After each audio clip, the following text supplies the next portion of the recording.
जय हिंद दोस्तों। 77वें स्वतंत्रता दिवस के अवसर पर मैं आप समस्त देशवासियों का नमन करता हूं। आज मैं पुनः एक नई देशभक्ति कविता के साथ उपस्थित हुआ हूं।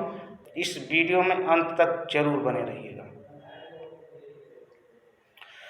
उठो देश के वीर सपूतों, नए भारत का निर्माण करो।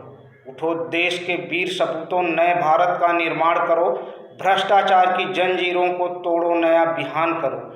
देश की गरिमा के खातिर अपना तन मन दान करो। उठो देश के वीर सपूतों, नए भारत का निर्माण करो। मानवता के रक्षा खातिर भ्रष्टाचार का संहार करो। उठो देश के वीर सपूतों, नए भारत का निर्माण करो। यह देश वही है जिसके वीरों ने आज़ादी के खातिर अपने प्राणों की आहुति दे डाली। क्या अपना फर्ज नहीं बनता भारत माँ को भ्रष्टाचार की जंजीरों से मुक्त करना? उठो देश के वीर सपूतों, नए भारत का निर्माण करो। भ्रष्टाचार की जंजीरों को तोड़ो, नया बिहान करो। यह रामकृष्ण की पावन धरती, जिस पर जन्मी गौतम बुद्ध जैसी विभूति, उनकी गरिमा के खातिर भ्रष्टाचार का संहार करो। उठो देश के वीर सपूतों, नए भारत का निर्माण करो। जय हिंद दोस्तों।